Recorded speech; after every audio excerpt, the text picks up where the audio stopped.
This podcast is a collaboration between Costard and Touchstone Productions and the Dads from the Crypt podcast. Nasty cut you've got there, little Alex. Shame. Spoils all your beauty. Who gave you that then? Eh? How'd you do that then? What's that for, you bastard? That is for your lady victim, you ghastly, wretched scoundrel.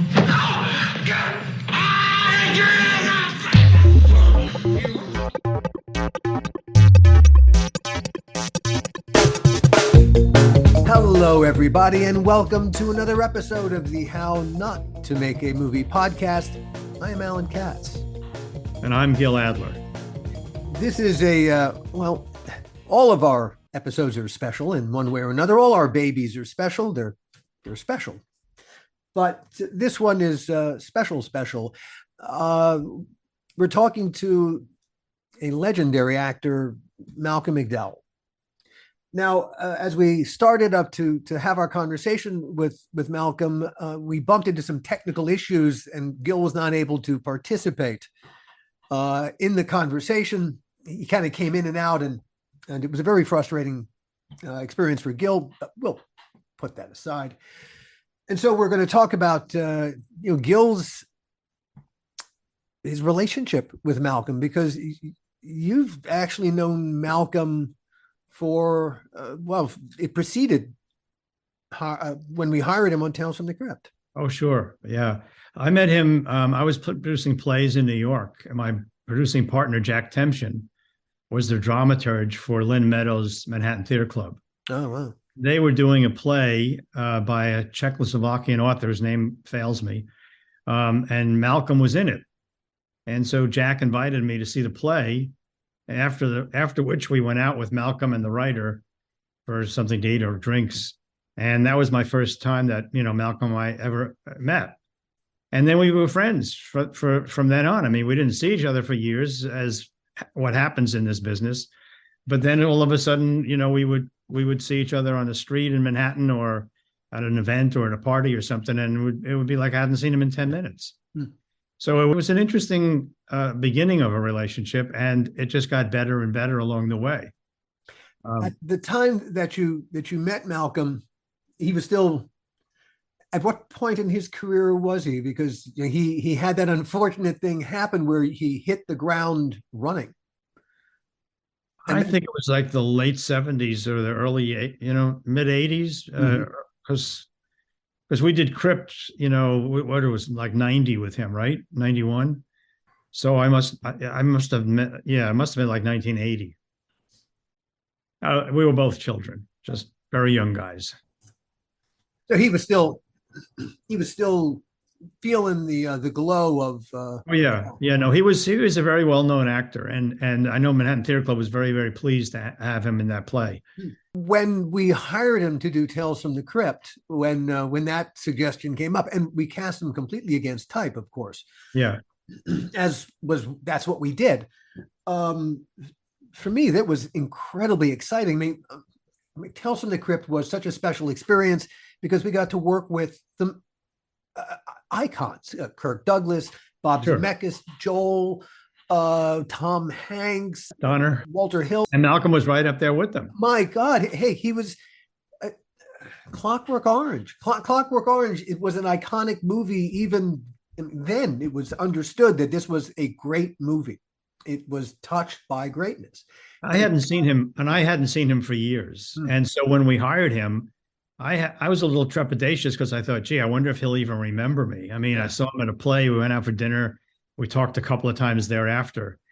He's not going to bother. He's not going to remember me. And of course, we hired him. He came in and he said, "Hey, Gil, how have you been? My God, I haven't seen you since we went out for dinner that night." So it was sort of renewed in Tales from the Crypt. And then subsequent to that, ABC had a show called, they were revising Fantasy Island. And Malcolm was the lead guy in Fantasy Island. He was the Mr. Rourke. Yeah, he was Mr. Rourke, right. This was a darker take on Fantasy Island when they hired him. He was not, the point of the exercise was not to duplicate Uh, No, it was to the take earlier version. advantage. It was to take advantage of what Malcolm brings to the table, and it was a really good choice. Well, I was represented in those days by CAA, and in their infinite wisdom, they decided I should be a TV director. While I was waiting to do motion pictures for Warner Brothers or for Joel and for Dick. And so I got a call one day from my agent who said, "We've got a call from this show and they want you to direct an episode, and it's in Hawaii. And because it's over the Labor Day weekend, you'll be there an extra week. And so they want to book you." And I said, "Guys, I'm not a TV director. I don't want to be a TV director." And so I said, "No." I got off the phone and told my wife who I'd spoken to, and she said, so you don't want to go to Hawaii for, was it 8 weeks and all expenses paid and actually get paid for being there as well? You turned that down? And I said, "What, you want to go? You want to go to Hawaii?" So I called back and I said, "Well, I would do it, but I need to read the script." And so they checked it out and they called me back and they said, "Well, the script isn't written yet. They can't give you the script, but this is the best they can do. If you agree to do it, when you get on the plane in Los Angeles to fly to Hawaii, the script will be on your seat. So you'll have the opportunity to read it and study it for the 5-hour flight to Hawaii," which I thought was total bullshit. There's no script. Of course, there was a script. So I said, yes, get on the plane. There's the script. So I read the script, get off the plane. They take me right away into a production. How was the script? I don't know. This was the 4th episode in the very first season. So they had only done 3 other episodes. So they were really. What was it as you read it? Was it a show? Well, if your name was on the script, would you have been happy or sad about that? Listen, for me, it was like, I'm doing this because my wife wants to go to Hawaii. Yeah, there you go. It didn't matter what the words were. I didn't want to piss off my agent, so here I am. So I go into this meeting. And one thing leads to another, and they ask me about his questions, and okay, now we're going to get ready to do this. And the first thing that happened was the people who are now running Chicago Med were running the show. And so they said to me, this is about a half hour before we're ready to go. They go, so what's the first shot? I said, oh, it's really simple. Fivish Finkel was in it, as was Sylvia Sidney. I was the last person to ever direct Sylvia Sidney. You killed her. I killed her, as we did in the one with Tim Curry. We had Von DeCarlo. I was the last person to direct Von DeCarlo. So we go in and I go, well, it's really simple. I'm gonna dolly left to right, and Fivish is gonna come in. He spins the globe, and then Silvio comes in, and they go, wait a minute. How are you gonna do that? And I was like, uh-oh. What didn't I get? What? So I go, let me do it again. So we're sliding, dollying left to right, and then he comes in and spins the globe, and that takes us to Sylvia. Sylvia walks in. She goes, "What? Sylvia doesn't walk." I said, what does that mean? She doesn't walk. She doesn't walk. She can only sit at the desk. So I'm at the desk, and I'm like, don't you think someone should have told me that before 5 minutes before we start shooting? So now I'm shooting. I meet Malcolm. Malcolm gives me a big hello, and we have a great, remembrance of when we knew each other in New York, and tells him the crypt. And now it's like the 3rd or 4th day. And as you probably recall better than anybody else I know, I'm very frightened when I direct. I always figure there's a better shot. If we figured out a shot, there's a better shot. And so I'm constantly beating myself up.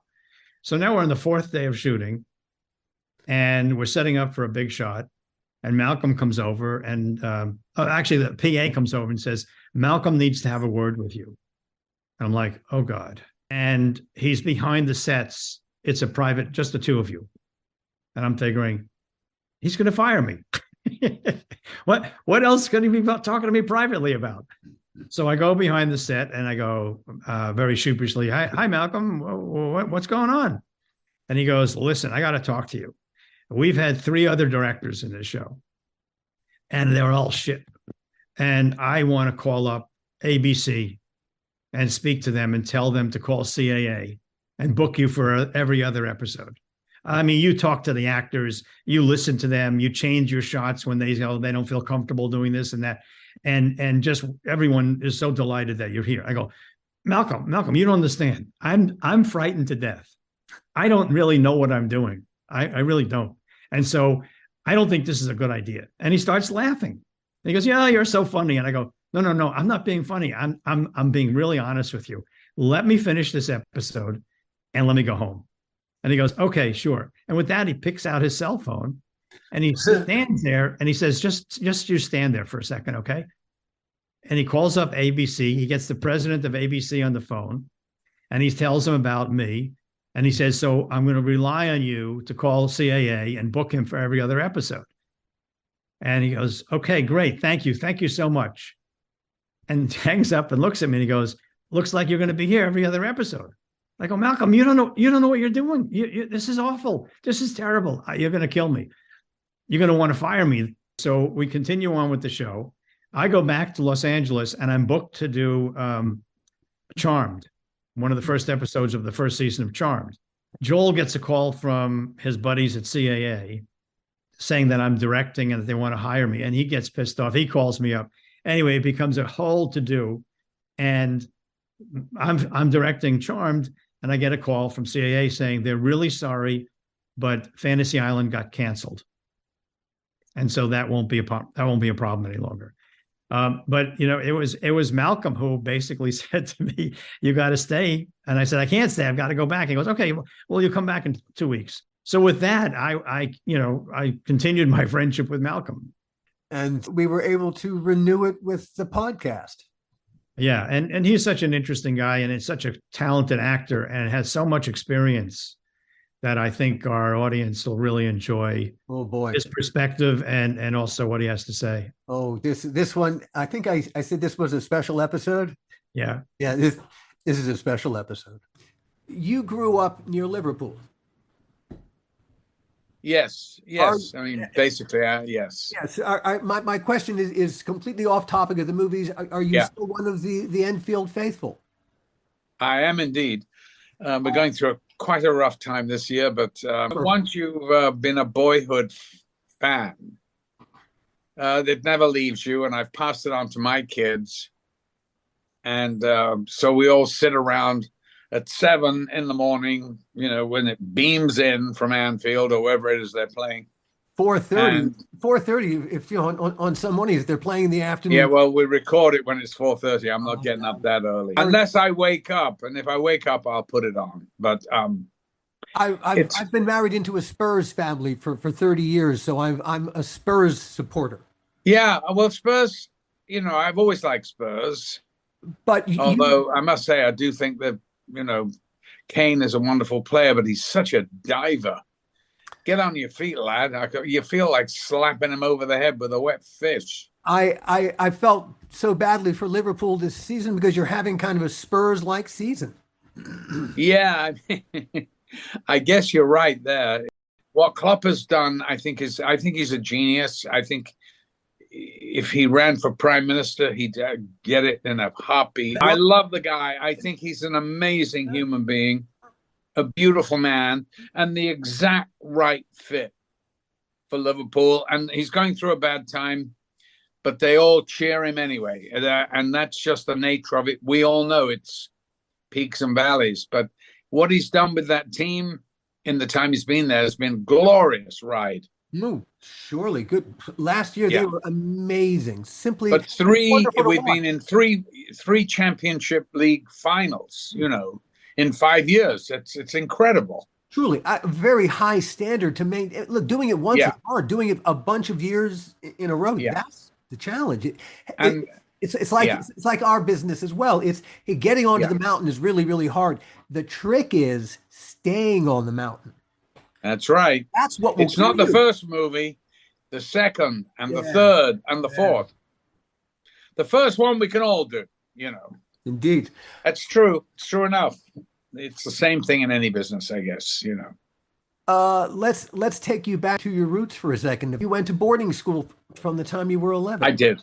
Yes. I went to a public school, which is of course, a boarding school would be a private school would be in America, but of course it's not quite the same. the public school in England represents where the aristos would send their sons to be educated to go out and administer an empire. Yeah. That's why they're there. Yeah. Originally. Yeah. And there's many great, really wonderful public schools that have great traditions, Eden, Harrow, and all that. Many more than just those two. But I went to a rather minor one. But it's still the basic principles, of all around education and all getting on with your fellow man. Of course, what they don't teach is how to get on with women. And you'll find, I think that's why, Englishmen are rather bad in situations of, connecting with the fair sex. Mm-hmm. That is said, or whether it's true or not, I'm not quite sure. It also, that environment imparts a rather rugged social environment.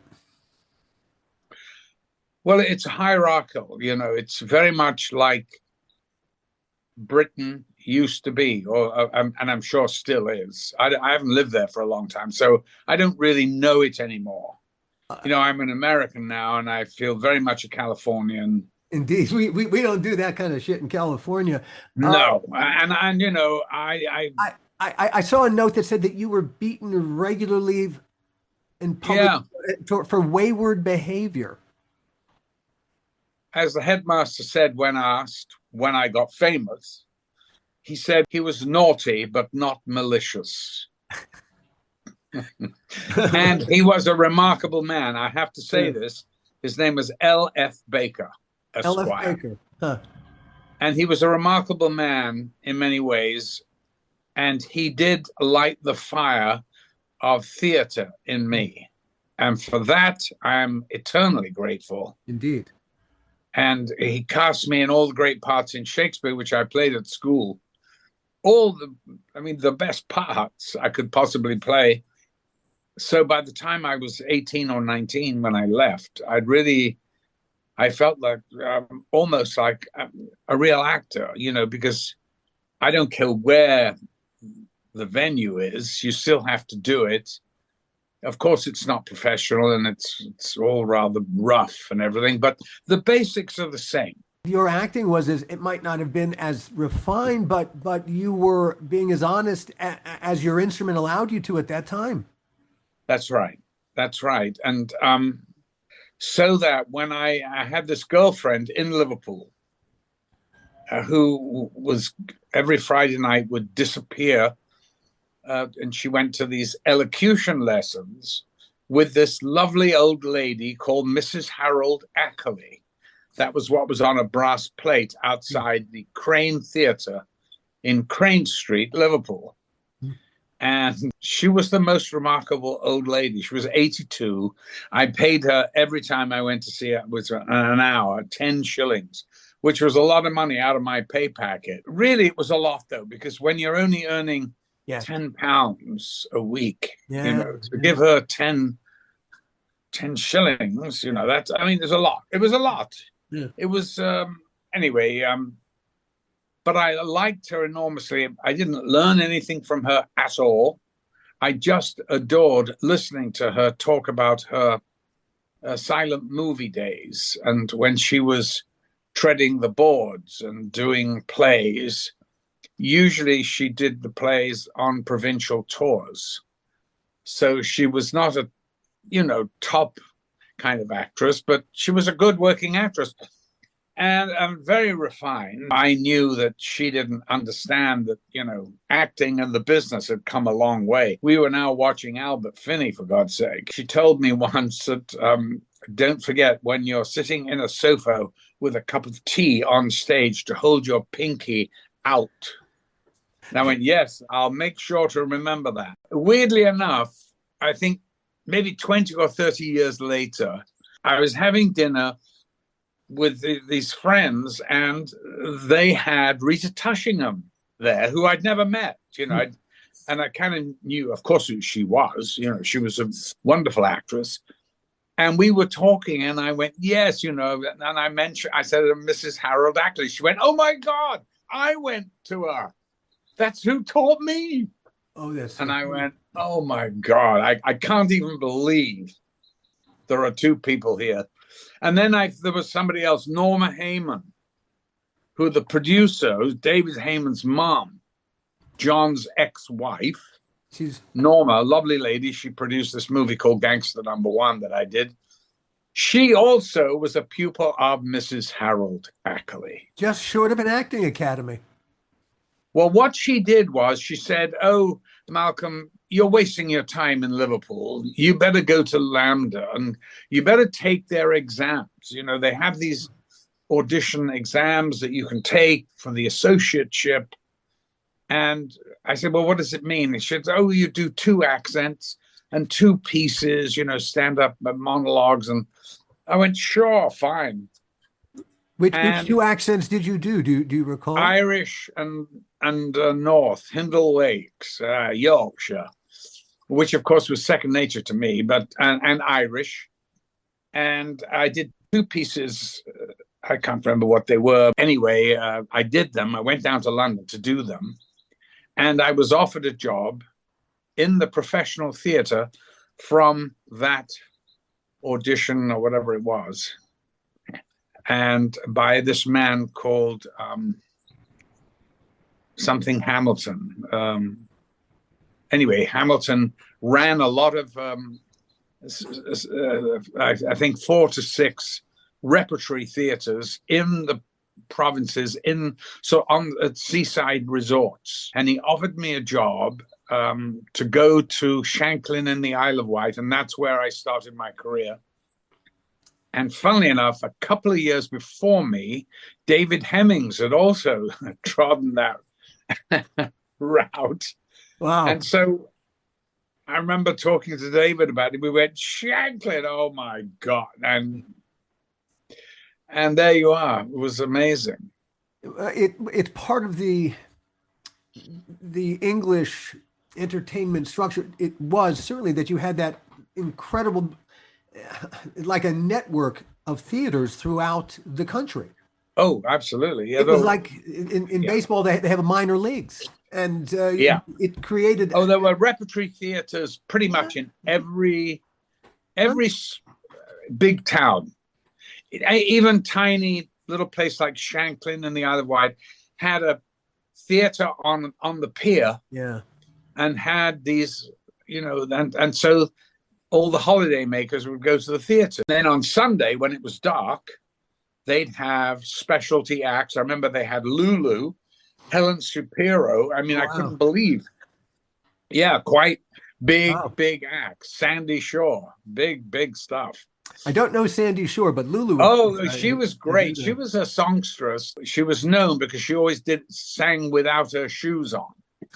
Oh, Sandy Shore. Oh, of course, yeah. Sandy she was Shore. barefoot. But I saw Sandy her. Shore was barefoot. Of course, it's funny. I saw her being interviewed, I think, in a Beatles thing, and it was quite interesting because she said when she heard "Please, Please Me," she knew the game had changed.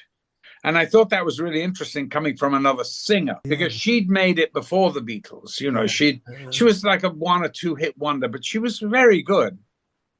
And a bit like, you know, Cilla Black, but not as much perky personality as her. Anyway, these are all people from my sort of youth. Indeed. Lulu was another one. Sure. Well, Lulu, To Sir with Love. Gosh, that. And dear Judy Jason.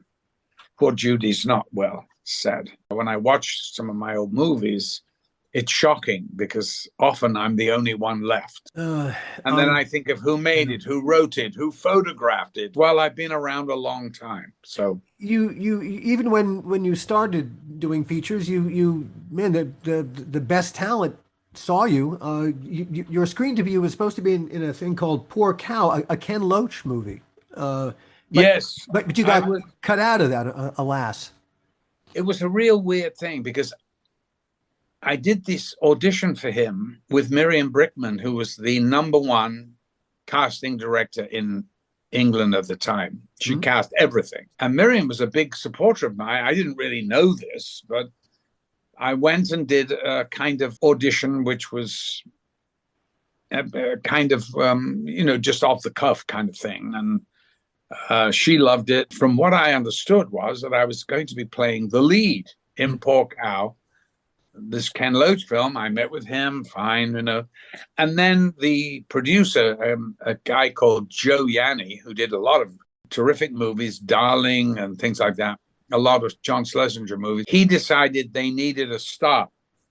So I was bumped, and Terence Stamp was brought in, and they said, "Oh, but don't worry, Malcolm. I mean, you'll still have a part." I went, "Oh, fine." I mean, one didn't even care. It was really weird.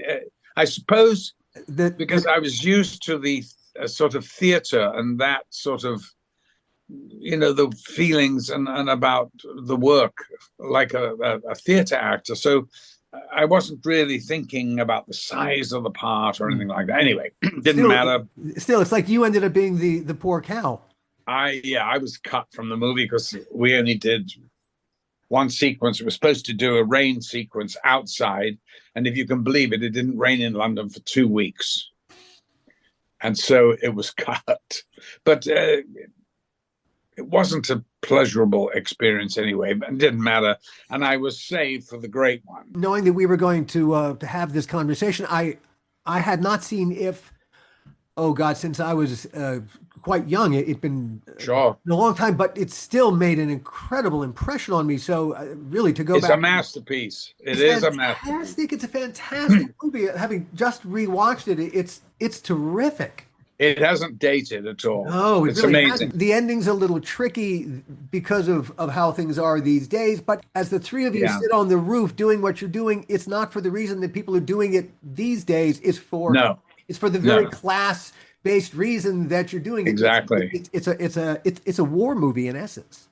It's very much influenced by Buñuel.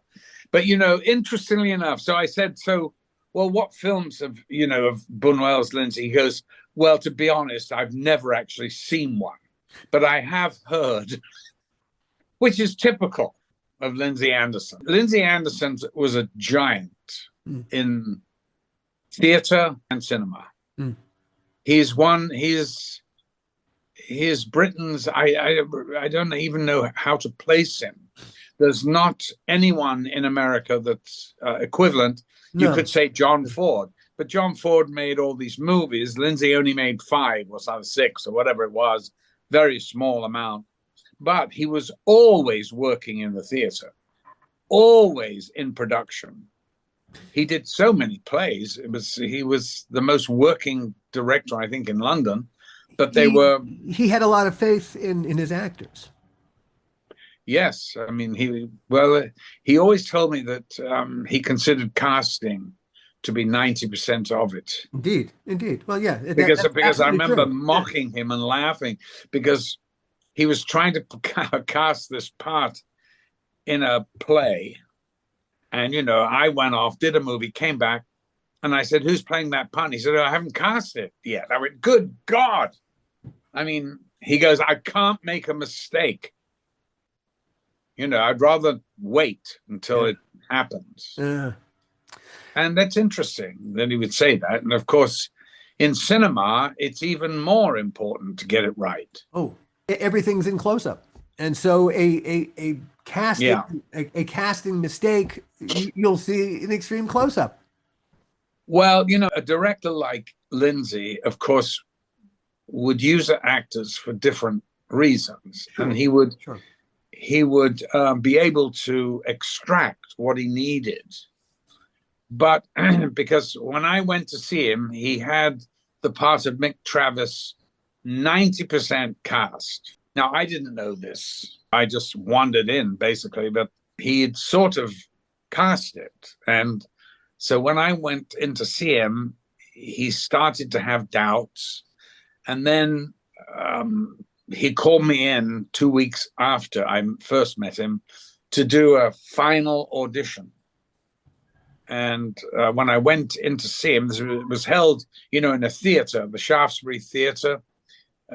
They used it for auditions in the day when it was dark. There was a play on at the time starring Jimmy Edwards, who was this English comic. not that funny, but he was a sort of big, gruff guy, a schoolmaster type. Lindsay said, "Have you got the script?" And I went, "No, I haven't. I haven't read it." He went, "Oh, for God's sake." And then started screaming at Miriam Brakeman, and somebody quickly produced a script. Well, of course, I hadn't read it. I certainly wasn't going to be able to read it in the few minutes I had. And then, of course, I noticed this beautiful girl, and I got distracted by her. As one does. As one does. And I was like, wow, what is she doing here? I thought this was about a boys' school. Things are looking up. Hey, man, the lunchroom scene. That's right. Exactly. Yeah, the lunchroom scene is a great scene. It's a great scene. Yeah.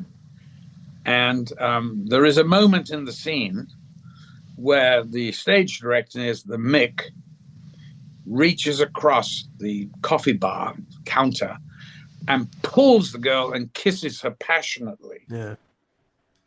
Which I read and thought, well, this is really my day. And grabbed hold of her and pulled her. And the next thing I know, I am on the floor of the stage, because the next thing, which I hadn't read, was girl slaps Mick viciously, and I ended up on my ass with tears rolling down my cheeks. And I was like so shocked at what had happened. And I stood up, and the electricity from this moment was, very high voltage. And I started to kind of stalk her on the stage. And she had all the lines, thank God, because I'd lost the script. She was saying things like, "Look into my eyes. I have the eyes of a tiger," or it's all crazy references. stuff. Yeah, there's growling and growling. Yes, well, that's what happened. Yeah. It's very feral. Yeah. And it's a terrific scene, and it kind of feel it beginning to happen. Is that going to happen? Really? Is that going to happen? And it gets it becomes really animal. But the movie is filled with really terrific little surreal diversions. Yeah. First they're rolling on the ground, then suddenly they're rolling on the ground naked.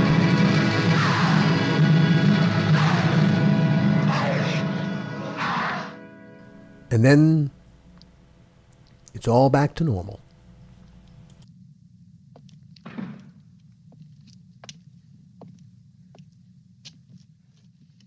The first one, the change in the movie comes when the boys are doing a mock fencing scene. Yeah. And they go from the gymnasium into the squash court, which is this great shot, because the squash court has a small door into this large black. And they were swinging their swords, and I'm in the corner and get cut and lift my arm and go, blood. Yeah. Real blood. And Lindsay said, "That's the change of the film. I want you to do something. I don't want you to do that realistically. I want you to find something." I went, okay, I get it. And blood will be the point, but at the end of the day, blood will be the point. But it took it out of realism into something else. Oh, yeah. Oh, yes. And it had to be, as he would say, poetic. It had to be not, blood. Oh, my God, blood. It's blood, real blood. And off they go on another, There's another moment when one of the teachers, you shoot him twice. And then you stand over him with the rifle. A bayonet. You're about to plunge it right into him. And the next scene, you apologize to him. He's inside a drawer, and he sits up. You do the apology. It's played absolutely straight, as if this is exactly what happened next. That was the one scene where I said, Lindsay, I'd like to talk to you. I said, I think you're ruining this movie by doing this. Huh. And he went, now, how is that? And I said, well, look, because I know we've done this, we've done that, and I know it's not real. But I think to have him in a drawer is such a sort of, I mean, it's sort of a cliche thing. And he goes, look here, Malcolm.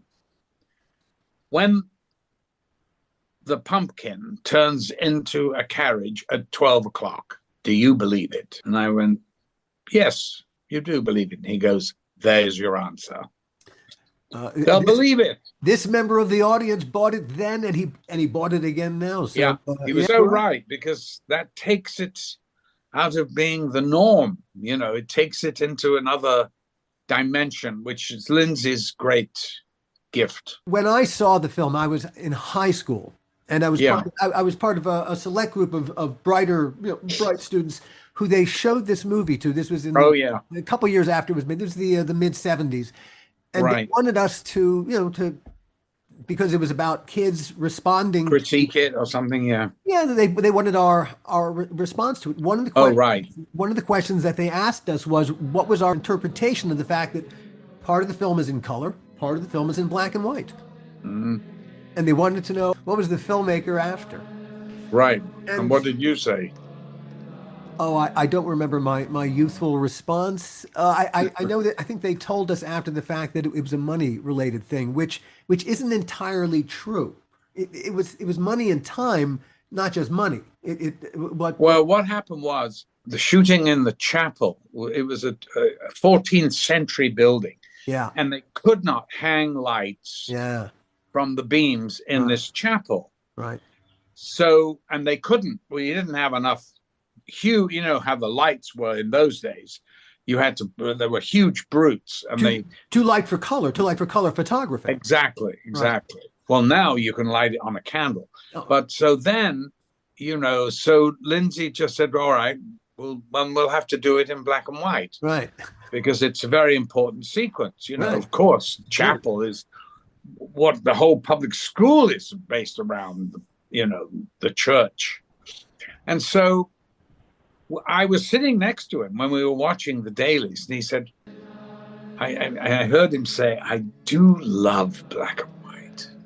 He goes, Valerie, this is the script supervisor. Valerie, what are we shooting tomorrow? And she goes, oh, you've got that scene in the attic with the housemaster. And he goes, good, we'll do it in black and white. There you go. It was purely arbitrary. And he said, that'll fuck up the critics. Sometimes it works with such visual poetry.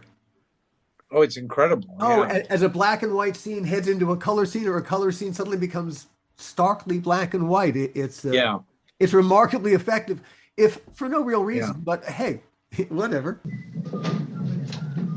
God, Sky Fawkes back again. Hello, Michael. Hello, Mick. From the moment that you appear on screen, your face is partially covered. Always an incredible. Your eyes what an incredible entrance into movies. Wonderful entrance. I met.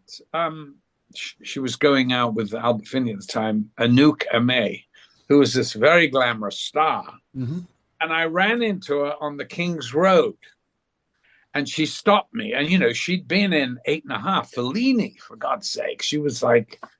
And then that love film. A Man and a Woman. A Man and a Woman. Yeah. She was wonderful in that. The sexiest woman alive. Oh, anyway, now I'm going to hear the theme all the rest of the day in my head. It's stuck in my head. She gave me a big hug, and she said, "Malcolm, your entrance into film." Any actor would give his right arm. It is the most incredible entrance. And I hadn't even thought about it. I just with this wonderful scarf and all that. Now, of course, you're covering a mustache. Is there a reason? It's not just. No. Of course, there's a reason. It's very. Yeah. And when he pulls it down, he's grown it in the holidays and has to take it off, which is a brilliant moment of what the actual movie's about. It's about, really a class-ridden society, of one of hierarchy, Indeed. and one of dominance of one section over the other. Hmm. And so he knows it has to come off. And there's also a strong element of having to hide who you are as an individual. Yes, that's I mean, right. really squeezing every last bit of you out of it, so that really Yeah. you all shut up, you all go to sleep right now. It is Yeah. regiment. I mean, literally the head guy literally regimenting how long you stand in the shower. Turn now, turn now. Yeah.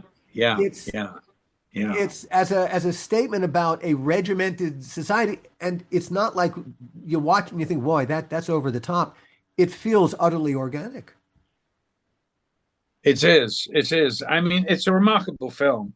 I mean, it is the best film I ever made, and unfortunately, or fortunately, it was the first one, which is staggering as I'm here 60 years later. Yeah, it's tough to start really at that high up. It really is that will set you up. Not in a And good Lindsay way. said, "Well, Malcolm, that's how you've started your career. You'll never make a better film than this." And I went, "Oh yes, I will." But he was right. I mean, I played better parts, but never been in a better film. Indeed, and how can we really compare them anyway? Really, how do you compare an If to a Clockwork Orange? You can't really. Yeah. I mean, you can't. That's why I hate these awards, because awards for actors is ridiculous. Or for films, it's insane. What do you compare? I really do hate them, but I know it's part of the Hollywood game and all that, so we have to drum up as much business, and all that. But I really, well, we got to keep in mind why did they start these? Why did they start the Academy of Motion Picture Arts and Sciences? It was a drum of business back in the late 1920s. It was always about and that's business. what it's still about. Bottom line. Yeah. One more thing I just wanted to toss out about if Lindsay Anderson called you a Brechtian actor. Oh, you have done your homework. Oh, yes, he did. I saw that. I thought, okay. Oh, I love that description of you as an actor. I know. And of course, I said, really? Oh, is that a good thing or a bad thing? I didn't know what the hell he meant, Well, he said they know that you're acting, but the audience believes you anyway. That's right. That's right. I love that. That's fantastic. You let the audience know you're acting, but you make them believe you anyway. As Gil and I have talked about on the podcast before, talking as producers about actors. Yeah. No, me personally, since Gil's not here, I've never hired an actor to act. I don't want actor. I want you to be. That's right. Every time actors start acting, we're going to have to cut that out. It's going to end up. Well, that's bad acting, if you can see it. Right. But what you really want an actor to do is to be as honest as they possibly can about their deepest emotions with another name and someone else's words in their mouth. Right. It's that emotional honesty that's what makes scintillating acting. Right. But there's a lot more to it than that. Of course. Oh, because if it was that, if it was just that, then every emotion would be the same. Indeed. Every time you're angry, it's the same. Oh, we've seen that, So there has to be, and it has to be nuanced and craft. Worked out. Yeah, craft. Indeed. Exactly. And there it is a craft because totally. You have to feel the emotions. You're not going to be the emotions. Exactly. Acting. Oh my God. And as be Olivier aware of said, every muscle in your body, I remember the first dailies I saw on first dailies I'd ever seen, I had my tongue hanging out in the sword fight. And I went, oh my God, I'm mortified. I said, why didn't you tell me? You're the director. You should have told me. And he said, now, Malcolm, calm down. I said, we'll have to shoot it again. I mean, he said, well, we're not shooting it again. We can't afford to go back and shoot that. And he goes, there's plenty of bits without you with your tongue, but this is a good lesson. I went, oh my God, it sure is. Yeah, thank God I had him as my first director. What an incredible human being he was. And it's Mick Travis that ultimately gets you Alex Delarge. Yes, that film. Stanley saw that film, and I didn't know this at the time, but Christiana, his wife, who was widowed then, said yes, she remembers it very well, that Stanley had heard about If. And I mean, it was a big sensation in London because of all the political overtones. And the public school, it's such a, I mean, the English, for God's sake. And where did you go to school? It's the first question they ask. And so it's one of when I've been married to a Brit for 35 years. When you get involved with English as an American, it is kind of a staggering thing to learn that one English person can hear another English person speak and know where they were born, where they went to school, and knows their whole history. That's yikes. Pretty much. Yikes. Yeah. So you know whether they've been educated or not. Indeed. Kubrick had actually put aside his adaptation of Burgess's novel because yes, he had. He couldn't. He put it aside. It. Well, this is what Christiana told me. So, he had a projectionist out at the house, and they brought the film up to him, and he was watching my first sequence, coming in, pulling the scarf, shaving, talking to one of my cohorts. Yeah. He hit the intercom and said, relace that. He hit it 4 times. And then he turned to her and said, we found our Alex. Indeed. Mick is a pure revolutionary. He's a romantic. Alex is not. He's a pragmatist. He's a very immoral man, of course, but who has a cheeky charm. But Mick Travis is much deeper, he's a sort of romantic poet type. He's a sort of pure revolutionary, you know. There's something very romantic about him. But with Alex, there isn't at all. Do you see any relation or connection between Alex and... Well, of course, you can't get over the physicality. I mean, that's something that's there. And also, I've never been an actor to want to put on, putty on my nose. Surely. I literally, and that's why I would never put on 30 pounds or 50 pounds of weight in a part, because if you can't make the audience believe through your skill that you're now a decrepit, has-been or whatever it is you're trying to do, that's to me cheating. I'm not a great believer in that. Of course, it's very effective. I'm not saying it isn't. That's just not the way I want to do it, or I believe in the art form, the craft, as you put it, it is a craft. Mick is kind of Alex is very much the dark side of Mick. Whereas, because Alex is utterly hopeless, and Mick, there's a spark in him. The thing that I wonder about Alex is, at the end of the movie, he comes out of it really none the worse for wear, in a way. Well, he says it. I was cured. All right. Yeah. So I asked Stanley why he cast me. I go, well, why did you cast me in this? Yeah. And he didn't really want to say. And he said, well, he thought about it, and he said, you can portray intelligence on the screen. And I went, but Alex is not that intelligent. He said, there has to be an intelligence about him. And that's the element that I think that for me was very important. To me, Alex is he's a survivor. He's got wiles. Oh yeah. You know, the thing about Kubrick and casting, he was being an absolute monster when it comes to control of everything. The way he cast like a control freak.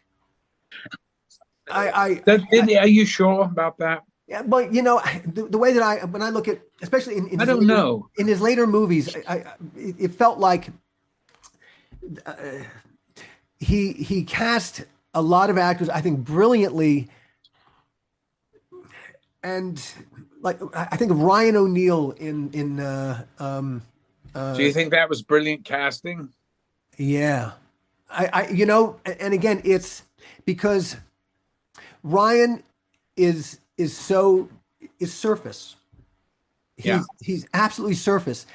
And But imagine it being played, you know, by another actor. But I mean, I don't know. I mean, Ryan, of course, is, you know, Stanley used him in the best possible way. Yes, and that's what great directors do. Great directors do that.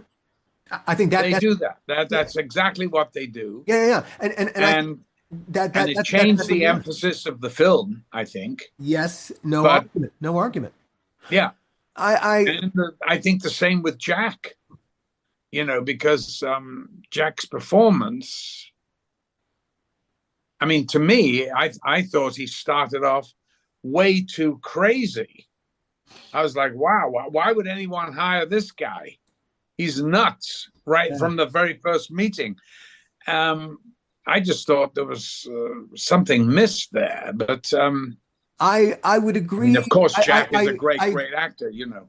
I agree with you there. I think Jack Nicholson is the one where he never, maybe it seems like he lets Jack just go wherever Jack wants to go, and that's not always. It isn't necessary. Well, it's a little shaky. He does. I mean, he does. No. Stanley, I mean, why I really love working with him, actually, because he got something from me which I would never have given Lindsay. Yeah. Not in a million years. And I remember taking the script to Lindsay and saying, oh, God, I've only got a week, and now I'm really confused because Stanley refuses to talk about the character. I mean, he'll talk about anything else. The damn lenses, I could care less. But he won't talk about the character. But isn't that indicative of something? Yeah, of course, of course. Yeah. But that doesn't help me. No, of course, so of course it doesn't.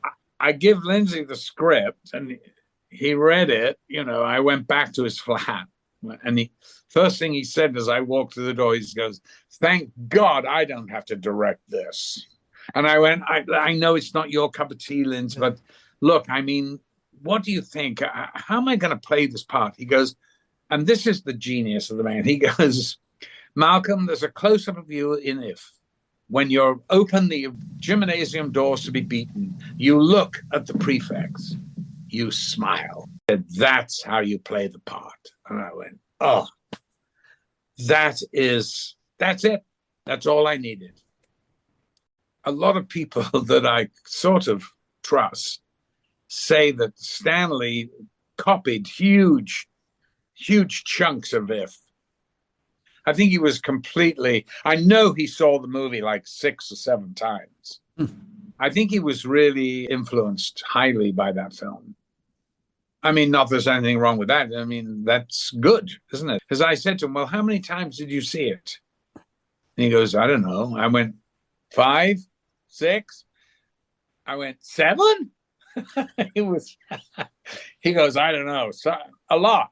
He said, I saw it a lot. It's a good movie. It's a very watchable movie. It deserves. Yeah. It stands up. It absolutely stands up.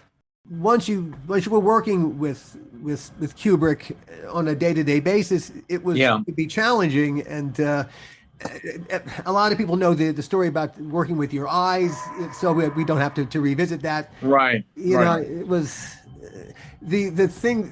It was a fait accompli, it seems, because when he first broached the subject, he had the eye guy standing behind him, ready to jump. No, he showed me a picture of some patient with this, and I went, "Yeah, wow, interesting." He goes, "No, I mean," I went, "What?" you don't think I'm going to do that. He goes, yeah, I called this guy and he's coming this afternoon from Moorfields Eye Hospital to tell you that this is very safe. Of course, that was not true. And, those things scratch the corneas, but, I got over it. So Scratched you twice because you had to do reshoots. Yeah, I had to do it again at the end. And I got scratched again. Indeed. When you're sitting up, the things kept falling. And, I didn't, because the eye was anesthetized, I didn't feel it, of course, until it wore off. And then it was way worse the first time because we'd done it, it lasted quite a long time. I think 10 to 20 minutes, we had to get it in that time, and that was it. That was physically painful. At least it wasn't humiliating. There's the scene where Aubrey, as Mr. Deltoid, is supposed to spit on you. You are now a murderer, little Alex. A murderer. Not true, sir. It was only a slight old shock. She was breathing, I swear it. I've just come from the hospital. Your victim has died. You try to frighten me. Admit so, sir. This is some new form of torture. Say it, brother, sir. It'll be your own torture. I hope to God it'll torture you to madness. If you'd care to give him a bash in the chops, sir, don't mind us. We'll hold him down. He must be a great disappointment to you, sir. But Aubrey couldn't. He did like 10 takes. He goes, Stanley, I don't have any spit left. He ran because he ran out. Oh, I didn't realize he ran. So he actually got 10 spits at you? Yeah. Oh, Aubrey. And then, of course, what's his name, who was playing one of the cops, goes, Stephen Burkoff. Stephen Burkoff actually was the one who began to deliver. Yes. Volunteered quite gleefully. Apparently, he said, "Don't worry, I've got some." Yeah. Is that what he said? That is the onset quote. He said, "Don't worry." That's his quote. Apparently, Stanley asked, "Can you get it on his nose?" And Burkoff said, "Yeah." Yeah. Can you get it on his nose? It was pretty vile. But I must say, it does look incredible. It's a great scene. And, Stanley was, he was pretty on, I must say, because when I read the book, I envisaged, for instance, the cat lady, to be an old lady with all these puss pots and, be this little old lady. But he went and, hired Miriam Carlin. And I went, good God, why did you cast Miriam Carlin? Because she could eat you for lunch. Yeah. And I went, she's a tough. She goes, you little shit. I mean, you really, and I went, that's pretty cool. Yeah, I really, I saw it. I got it. It was great. I cast Warren. I cast my dad, what was his name? Lovely actor. Oh, the actor. And he went on. He went on to be in Stanley's every Stanley. Yes, movie. Yes. He became a regular. Philip Stone. Stone. Terrific. Yes, little great parts in every Kubrick movie. Lovely actor. Yeah. He was in Oh Lucky Man with me too. He wasn't in If, but I saw him. Lindsay cast him in The Contractor. A wonderful play, David Story play. And I said to Stanley, you've got to see this guy. He's brilliant. Yeah. He's really got this doleful, sad kind of look. And he looks like he's completely, trodden under. So perfect. And of course, I'm glad he used it. It was great. He did have like a little repertory company of players who worked for him all the time. Yeah. You experienced that problem of working with giants early. Yes, I worked with some great actors. Yeah, and then you incredible in great movies early. Yeah, and then some great, some not so great, but I worked with my favorite actor was John Gielgud. I adored him. I always had such a hoot with him. I loved him. And I was going to do the importance of being earnest. He wanted me to do it. I'm talking early 70s. Yeah. And I met him in New York. He was going to direct it in New York with Irene Worth playing Lady Bracknell. I mean, how great would that have been? Wow, wow, wow. And John knew it so well. He played all the parts, And they wouldn't accept him as the director. They thought he was, old, which I think was ridiculous. But anyway, it was really sad, and I would have done it in a heartbeat because I adored him. I got to work with Laurence Olivier, who, was a giant, of course. Of course. But to my generation, we were kind of against a grown-up sort of anti kind of actorish like Olivier, it was more Alan Bates's generation that bowed down and genuflected to Sir Lawrence. Yeah. And we did this thing, a Pinter play called, it was actually for television, but it was called the Collection. And it was with Olivier, myself, Alan Bates, and Helen Mirren. And it was an amazing piece. And, I got a call from my agent who said, "Sir wants to see you." And of course, when you knew who that was. And I went, "Really? Oh, I didn't think I was Sir's kind of actor." You auditioned for the role of Brian Roberts in Cabaret, which you turned. No, I didn't audition. No. You didn't. I was offered it. You were offered. Okay. Miriam Brickman again. Yeah. Came around to my house and said, "Look, Liza Minnelli's doing Cabaret." And I went, "Oh my God, that'll be incredible." You were right. And she said, "Look, they want you for the male." And I went, "Oh my God, what song would I have?" What song would I have? You don't have a song. And I went, "You mean it's a musical? And I don't have a song. I don't even get to sing with Liza." Yeah. They went, "No." And I went, "Forget it.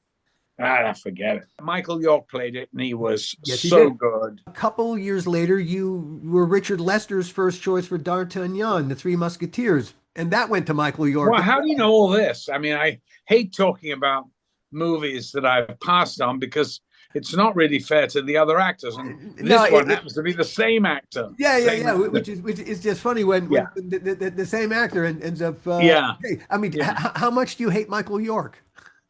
I love him, actually. Indeed, he's a very. I love him. We ended up in the same club in our later life. Huh.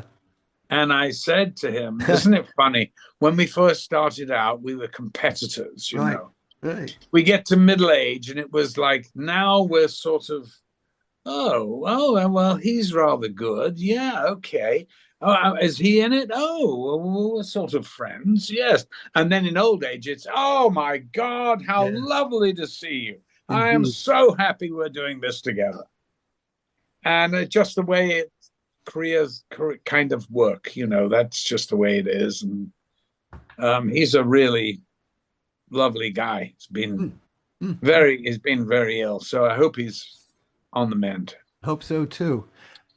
So finally, let's you've hit the heights. You've achieved greatness, and then suddenly, well, hey, I'm sure when Caligula called, it wasn't the thing that it ultimately became. It had something of a pedigree. The screenplay was developed from an unproduced television miniseries by Roberto Rossellini.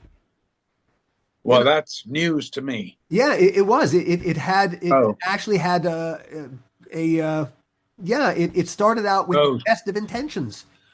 Yeah, yes. You may be right. I've forgotten that. To be honest with you, I've forgotten a lot about it. I was going to do a sort of one-man show about it and sort of come out in a toga, smoking a cigarette or something with jeans on. But I have a lot of funny stories about it because honestly, the only way to get through it was by laughing at it. What did everyone think as you all said yes? You all agreed to sign Well, on. of course, we hadn't seen a script, so I kind of got as soon as I was in it and got the script, I thought, wow, this is terrible. I was so shocked at how, this such a great writer had produced such rubbish. And, I immediately tried to, I said, and then they'd cast the director, it was going to be Nick Rogue. Was it really? Yeah. Huh. Oh, Nick Rogue came up to me in San Lorenzo's restaurant and said, "So, I'm not to be your master." I mean, he's such an arrogant fucker, And I went, "Well, Nick, not on this one. By the way, if we ever do work together, you will still not be my master, but we'll happily work together."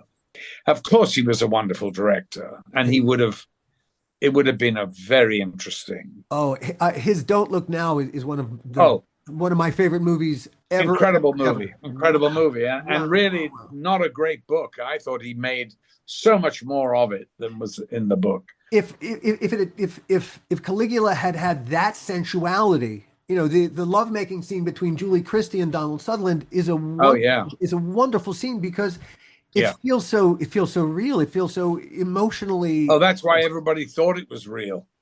Indeed. Yeah. It wasn't. The amazing thing about it is that it's this wonderful sex scene between a married couple. Yeah, exactly. That's the weirdest thing about it. But it's so amazing because of what happened to the child and all that. And it's so brilliant the way the child wears that. Oh, red and water. Shiny red Macintosh. It's like a sou'wester or something. It's an amazing film. A thunderous ending. Oh my God. Yeah, he's a great director. It will never get out of your head. By the way, I loved Performance with James Fox and Mick Jagger. Mick was never better in a movie. The best thing he ever did on celluloid, in my opinion. I thought he was amazing. I agree. And it makes it heartbreaking to hear that Nick Rogue was thought of to direct that movie. It would have been the reason he wasn't offered it in the end was because he was too independent and too good and would not be manipulated by Guccione. Yeah. And that's why, and it's sad, but not that he could manipulate Tinto Brass. He didn't. It was caused an almighty explosion. And, the film was a total fuck up, basically, but I kept saying to Gore, well, it's all right, Gore, for you. You took your name off it. I'm now stuck having to do it. He didn't give back the money, did he? I don't know. No, he didn't. He did not give back the money. Of course he did. He got paid $225. He got paid a nice chunk of change for those days. Oh yeah. And hey man, how ashamed are you really? The casting became an issue. Maria Schneider, and she just passed away recently, unfortunately. A terrific actress. Yeah. She was supposed to play Drusilla. She quit while filming her first sex scene, right in the middle of working with you. No, she never got. She never got that far? No. She got as far as a costume fitting and coming up to do a little rehearsal. Oh, the stories people tell. Good God, it was nothing like that. Go ahead, carry on, please. Good. She went down to the seamstress, and we had Danilo Donati, one of the great designers of all time. He did all Fellini's movies. A genius. Such talented people on this project. He did the costumes and the sets. And, the costumes were literally one stitch here, one stitch there. That was it. Open. And you wore a diaper underneath it. She went down to the seamstress and had them sew up the sides of the dress so that sure the scene was me fondling her breast because, I'm her brother, basically. And to be fondling her breast to a modern audience is sort of outrageous. But of course, in Caligula's time, it was quite normal. Yeah. They were the only people you could trust with your family, and that's basically who you stayed with. And I tried to get into the dress, and I went, wow, how did you manage to get this? And Tinto Brass went ballistic. That's what happened. And he really lost it. When he found out what she'd done, he lost it. And she sort of went, fuck you. And he went, oh, fuck you, get off my set. And I don't know whether she walked or she was fired. I think she basically walked because she knew it wasn't going to. Yeah, so she was. I know. And then anyway, for a little while, they thought about Catherine Ross to replace her. I got a call from Catherine, who said, Malcolm, that I'd been offered it. What can you tell me? And I went, oh, Catherine, God, you're America's sweetheart. I'm such a fan. I went, I'd love to work with you, but darling, not on this. I honestly, from the bottom of my heart, I really think you should not do this. They're running around the set naked and everything. I don't. She went, thank you. Yeah, that was very, very good of you to spare her the trip. Yeah, I wouldn't do that to her. And I was a big fan of hers.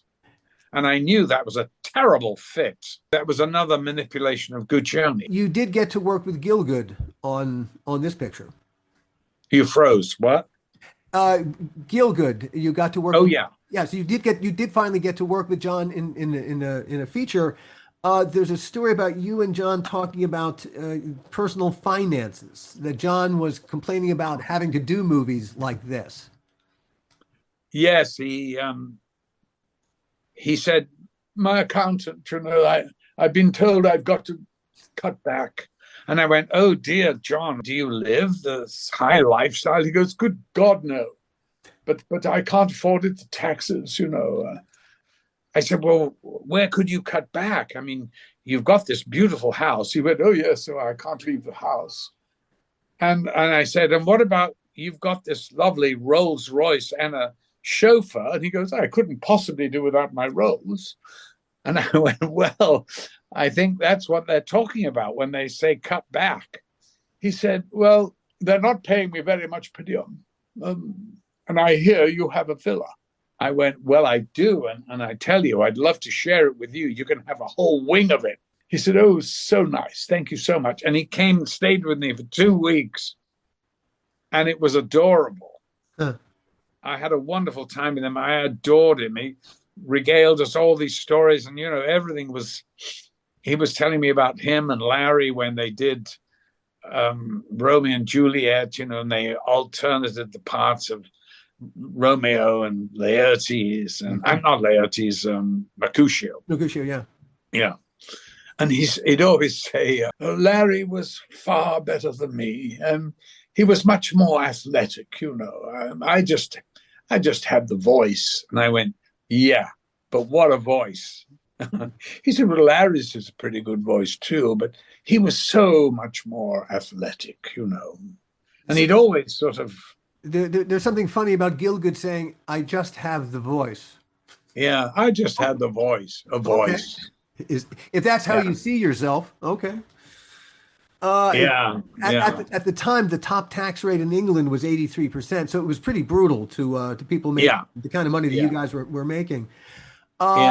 In the end, the principal cast members, everyone agreed to do a voiceover recording session. Only if Bob Guccione's inserts would be left out of the final cut.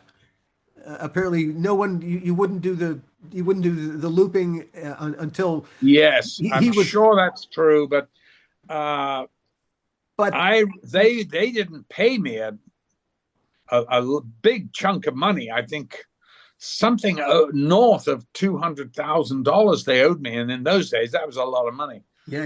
They owed me, and I refused So I refused to do anything till first I had a certified check, which they came around with the messenger and I got.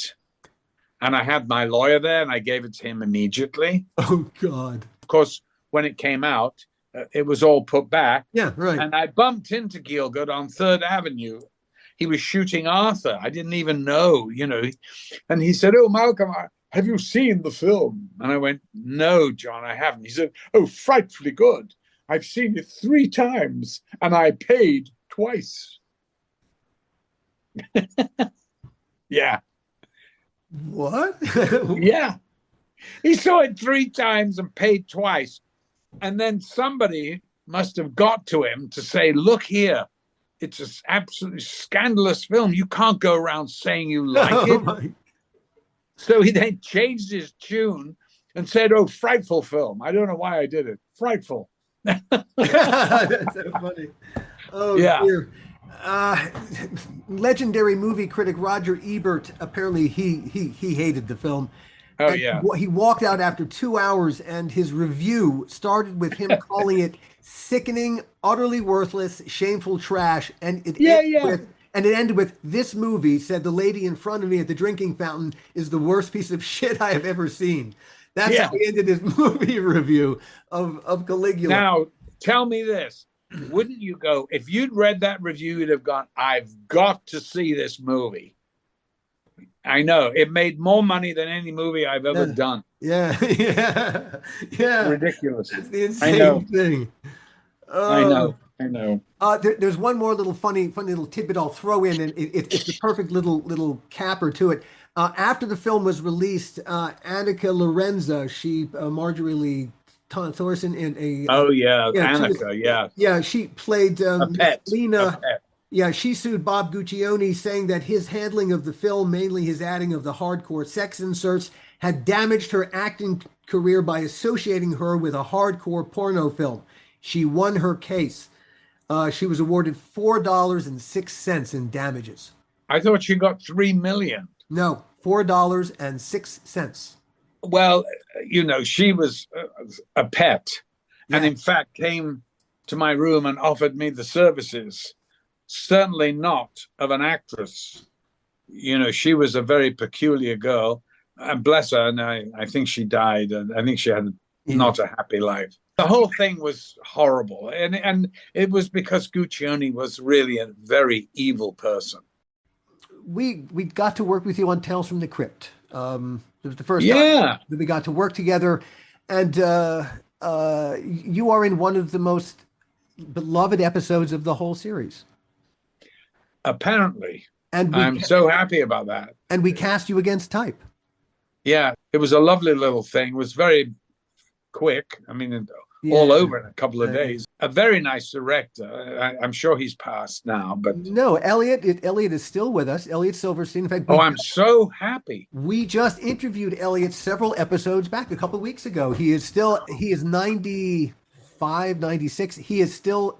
If you talk to him, will you give him my very best? I love working with him, and he was an adorable guy. I've gone sort of to television simply because the writing is better, than most movies. We are living in a golden age of television. We really are. Some amazing, I've done, I did Entourage, which was a groundbreaking comedy show on HBO, of course. And then, I did various Heroes, The Mentalist. Quite a long running deal on that. I did. She plays with blood. Mozart in the Jungle, which was a really beautiful show. Very well written. Yeah. I loved it. And a show like that could never appear on network TV. No. It just couldn't have the audience. No. And the great thing about streaming is that it has allowed us to tell stories that would never get told otherwise. And it was stunningly done. Yeah, beautiful. Brilliant cast. I mean, Gael Garcia Bernal is a very great actor, one of the best I've ever worked with, and an amazing guy. And everyone in that, with Bernadette. In fact, Bernadette and I, Bernadette Peters, we're friends. and she's just come out and done a little part in this Western that I've just finished. So I was thrilled with that. And also my ex-wife, Mary Steenburgen, she did a little bit too. So it was kind of fun to do with those girls. There's still a lot of work on your horizon. You're heading off. Yes, no, I'm busy until the end of the year. Great. Yeah. You know, you became an early victim of typecasting. Yes, I did. You are why It's taken me a long time, you know. Typecasting sucks. Yeah, I mean, I understand it. Yeah, You know, I understand it's like they want an insurance policy, you know, and movies are expensive and mistakes are expensive. But Indeed. I would have thought, since I had done Time After Time, which was a very beautiful film, but it wasn't a hit. So if it's not a hit, it doesn't really count, you know. So It's a shame because you really you made a great romantic lead. yeah. You know, Well, you said as we started the interview, when you first got into acting and the spark was lit when you were still at school and you got to do all those plays. You got to act in everything because nobody typecast you. You could be whatever whatever they cast you as. All right, now for we'll end on this note. We'll go a little blue sky. If you could go back in time and you could get to get cast in some of the parts that no one would have thought of you for, but you could have killed. Are there a couple of things that, man, you wish you could have had? Because, man, you would have been. Alan, to be honest with you, I'm not going to answer that and the answer is no. Because seriously, if I spent 1 second of my time thinking about what may have been or what I wanted to do, or what a complete waste of energy that would be. And also would make one envious, or there'd be another element which would be rather seedy. And I don't feel that. I feel incredibly privileged, you know. I've just played the lead in a movie I'm nearly 80, for God's sake. I mean, I didn't even think I would have the energy, but in fact I did. And I had no problem at all. I loved it. It was pretty physical. In fact, one thing, I was knocked to the ground, senseless, by mistake, I have to say. But, you know, I sprung up, and so no, I really no regrets. No regrets. No. Good. No. And honestly, I've done what I've wanted to do. Good. Maybe not what my agents wanted me to do, or what I was supposed to do. Yeah. I just did what was right for me. And so no regrets at all. I've had an amazing time, really, and worked with the most incredible people, and still am.